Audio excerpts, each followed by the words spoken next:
Content warning. There's going to be lots of criminal sexual activity because we're talking about Neil Gaiman, famous author for stuff in the past, fantasy author basically. Neil Gaiman is a bag of shit, and the editor says that this story contains content that readers may find disturbing, including graphic allegations of sexual assault. This is from Lila Shapiro, not Ben adjacent. There is no safe word. How the best-selling fantasy author Neil Gaiman hid the darkest parts of himself for decades. Well, I don't want to read her editorial. I don't want to read her story. If you really want to read this, this is on this New York Magazine Vulture. Here's the archive link for it. Here's the archive link for it. I want to get down. I want to get past because she did hard work on this. So if you want to read it for yourself, the allegations are like crazy, and so I'm trying not to like linger on. Man, there's so many. Holy shit! Look at all these people. All right, here's what we're gonna do. We're gonna find a juicy part. So the description here is, and I have read some of this. Neil Gaiman's using his power and his status to influence and coerce like workers and employees to do things that they don't want to do with him. This past July, a British podcast host produced by Tortoise Media broke the news that 2 women had accused Gaiman of sexual assault. Since then, more women have shared allegations of assault, coercion, and abuse. The podcast Master, reported by Paul Karuna Galizia and Rachel Johnson, tells the stories of 5 of them. Gaiman's perspective on these relationships, included with Pavlovich, who was the person named earlier in the article, is that they were entirely consensual. So Neil Gaiman has been saying that he's having consensual relations with people that he's coercing into these relationships. That's not consent. I spoke with 4 of those women along with 4 others whose stories share elements with theirs. I also reviewed contemporaneous diary entries, texts, and emails with friends, messages between Gaiman and the women, and police correspondence. Most of the women were in their 20s when they met Gaiman. The youngest was 18. 2 of them worked for him. 5 were his fans, with one exception, an allegation of forcible kissing from 1986 when Gaiman was in his mid-20s. The stories take place when Gaiman was in his 40s or older, a period in which he lived in the U.S., the UK, and New Zealand. By then, he had a reputation as an outspoken champion of women. There's a lot of discussion about the kind of guys that will make a lot of their public appearances and stuff very, they try to take on progressive language and lefty language, and then at the same time they like have non-consensual relationships with people, and they try to abuse people that are under them, and it's crazy, dude. There's an obvious like power imbalance in a lot of these situations, and it's often predatory men that do it. This is a quote. Gaiman insists on telling the stories of people who are traditionally marginalized, missing, or silenced in literature, wrote Tara Prescott Johnson in the essay collection Feminism in the Worlds of Neil Gaiman. Although his books abound with stories of men torturing, raping, and murdering women, this is largely perceived as evidence of his empathy. Oh, wow. You know what? That's fascinating. I've never read, besides some Sandman stuff, I haven't read a lot of Neil Gaiman. Catherine Kendall was 22 when she met Gaiman in 2012. He was volunteering at one of his events in Asheville, North Carolina. Or she was volunteering at one of his events in Asheville, North Carolina. He invited her to join him a few days later in an after party for another event where he kissed her.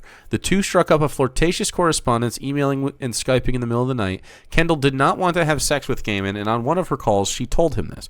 Afterwards, she recorded his reply in her diary. Quote, he had no designs on me beyond flirty friendship, and I believed him thoroughly. She'd grown up listening to his audiobooks, and she later told Papillon de Boer, the host of the podcast, Am I Broken? Quote, and then that same voice that told me those beautiful stories when I was a kid was telling me the story that I was safe, and that we were just friends, and that he wasn't a threat. Ooh. Damn, that's bars. This is a concept in psychology that people will essentially tally morality points and weigh them against other actions. Mostly things like, I recycle, so I should be fine if I litter. So it should be fine if I litter. I wonder if this is what's happening with folks like Gaiman. I don't know. I think part of it is I like... hope you have a fantastic day. We'll get into it, I'm sure. But he uses BDSM language to violate people's consent, and that's not Unsurprising. At a reading 10 months later, Gaiman suggests that Kendall and 2 other girls wait for him on his tour bus so they could all hang out after he was done signing. When Gaiman showed up, he pulled Kendall into the back of the bus and lay on top of her. He kept saying, "Kiss me like you mean it." Kendall remembers she tried to get into it, but she was panicked. Eventually, Gaiman rolled off her and said, "I'm a very wealthy man, and I'm going to get what I want." Wow. Years later, Gaiman gave Kendall $60,000 to pay for therapy in an attempt, as he put it in a recorded phone call, to make up some of the damage. Jesus. That was just obviously hush money, like to stay quiet. Gaiman had been having sexual encounters with younger fans for a long time. Kendra Stout was 18 in 2003. She drove 4.5 hours to Fort Lauderdale, Florida, to see Gaiman read from Endless Nights, a follow-up to The Sandman. She met him in the signing line. Gaiman sent her long emails and bought her a webcam so they could chat on video. Fucking yikes. Around 3 years after they met, he flew to Orlando to take her on a date. He invited her back to his hotel room, put on a playlist of love songs, and held her down with one hand. Gaiman didn't believe in foreplay or lubrication, Stout tells me, which could make sex particularly painful. When she said it hurt too much, he'd tell her the problem was she wasn't submissive enough. Quote, "He talked at length about the dominant and submissive relationship he wanted out of me," she tells me. Stout had no prior interest in BDSM. So when you do kink or whatever, you don't just fucking spring it on somebody. You talk about it. You have consent. And if the other person doesn't want to do the stuff, you don't do the stuff. And I don't know, no foreplay or lubrication. Like, what the fuck? Where's the fun? Do you want to do nothing? Of course, this is a child, so it's even fucking crazier and worse. I guess it's 3 years. She's 21 at that point, but still, I mean, she's a kid, especially in relation to Gaiman. She says Gaiman never asked what she liked in bed, that there was no discussion of safe words or aftercare or limits. I really appreciate the author for talking about these things. It is so often that people use BDSM in these topics, and then they just like sort of like blanket it under like some kind of like deviant behavior or whatever. But yeah, I mean, he'd ask her to call him master and beat her with his belt. These were not sexy little taps, she says. When she told him she didn't like it, she says she replied, "It's the only way I can," or he replied, "It's the only way I can get off." What's that? That's not her fucking problem. Do it with somebody that wants to. Hello? Gaiman told Stout he had been introduced to these practices by a woman he met in his early 20s who had asked him to whip her pussy. At the time, he claimed to Stout he was such a naive Englishman that he thought she meant her cat, and then she handed him a flogger and told him to use it on her vagina. "This is what gets me off now," Stout recalls him saying, "just since that moment." That's not necessarily the same thing. A similar anecdote shows up in an interview Gaiman gave for a 2022 biography of Kathy Acker, the late experimental punk writer Gaiman befriended in his 20s, but he offers a different account of how it affected him. When Acker asked him to whip her pussy, he found it profoundly unsexual. He told the interviewer, "I did it and ran away." He identified himself as very vanilla. In 2007, so we're getting corroborating stories, but he's changing his side of it depending on who he's trying to manipulate. In 2007, Gaiman and Stout took a trip to the Cornish countryside. On their last night, Stout developed a UTI that had gotten so bad she couldn't sit down. Jesus Christ. She told Gaiman they could fool around, but that any penetration would be too painful to bear. "It was a big, hard no," she says. "I told him, you cannot put anything in my vagina or I will die." Gaiman flipped her over in the bed, she says, and attempted to penetrate her with his fingers. She's got a fucking UTI. That's not even, like, sexy. She told him no. He stopped for a moment, and then he penetrated her with his penis. That's rape. At this point, she tells me, "I just shut down." She lay on the bed until he was finished. This past October, she filed a police report alleging he raped her. I mean, yeah, this is insane. He's an absolute fucking monster. Like, what the fuck? And so many people report this phenomenon, right, of just shutting down, which makes a lot of sense, like dissociating, like trying not to like get yourself in a more dangerous situation, or it's just scary, it's like shocking. According to the podcast, which quoted Gaiman through his representatives, his position was that, quote, sexual degradation, bondage, domination, sadism, and masochism may not be everyone's taste, but between consenting adults, BDSM is lawful. Yes, it is, but this isn't what is described. This isn't fucking consent. Yes, BDSM is lawful. That's not consent. She said no. Like, what the fuck? They didn't... Earlier, she said he didn't mention any safe words. They didn't have a discussion about any aftercare or prior consent or any of that shit. Gaiman declined to speak with me despite multiple requests, the author of this, but through a legal representative, he responded to some claims. If you know nothing about BDSM, Gaiman's claim that he was engaging in it, and these women sound plausible, at least in some cases.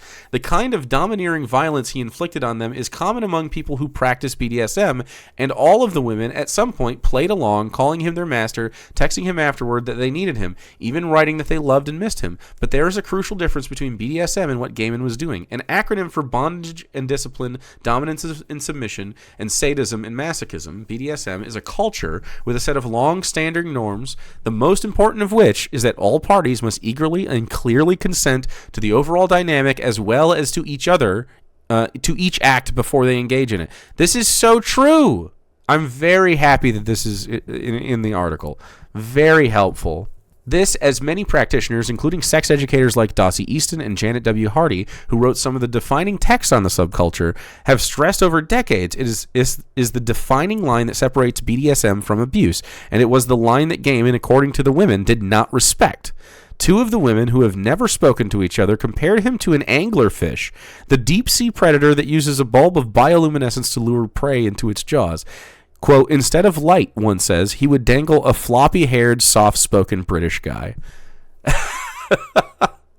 and two different people described him as an anglerfish because he uses the pretense of BDSM to violate consent. After Gaiman got into the bathtub with Pavlovich, the prior, she retreated to Palmer's house. Wait, so we're picking up... Let me pick up another story because this is picking up the prior one. I mean, it's obvious that Neil Gaiman doesn't consider people's consent an important facet of his sexual experience.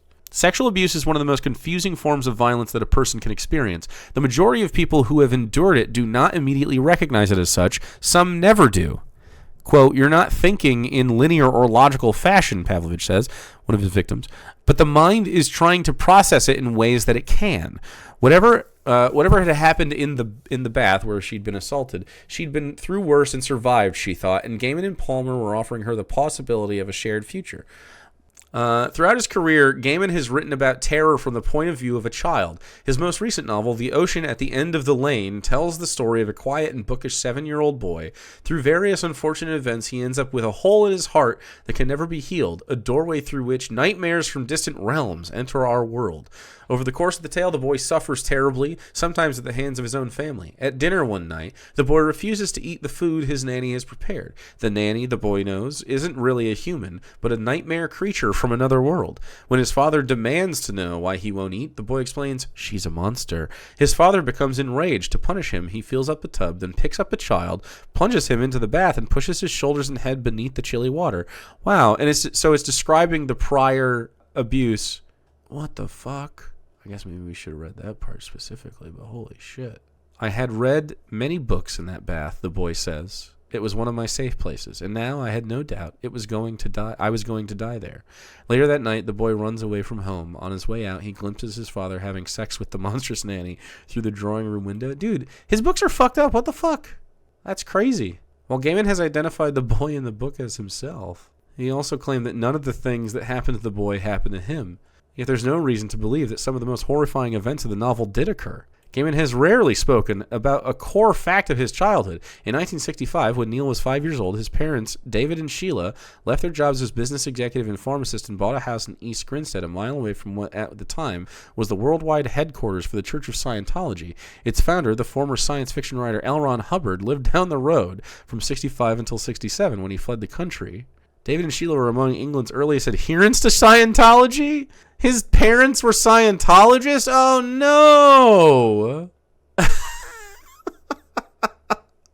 David and Sheila were among England's earliest adherents to Scientology. They began studying Dianetics in 1956 and eventually took positions in the Guardian's office, a special department of the organization dedicated to handling the church's growing number of legal cases, public communications, and intelligence operations.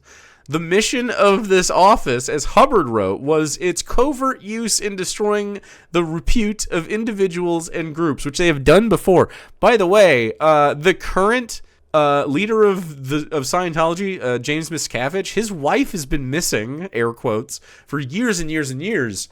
Everyone knows, it's like an open secret, that they fucking killed her.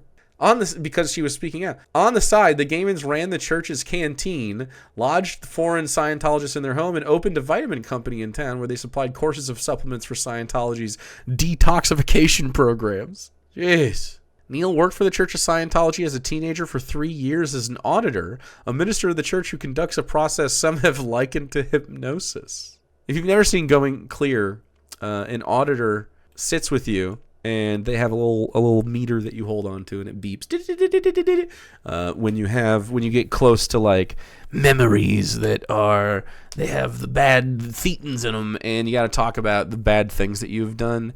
And sometimes people just like make shit up. Like it essentially forces you to continue to climb in the Church of Scientology, to be more and more insecure and become more and more dependent on the church. It's crazy. There are so many more sections to this story. Man, it is just, tells about coming clean and being like, look, Neil did this to me. Man, if you want to read this full article, I really strongly suggest it. It is well documented. Holy shit, this is a huge article. I'll put links in chat again. There is no safe word by Lila Shapiro. Very, very good.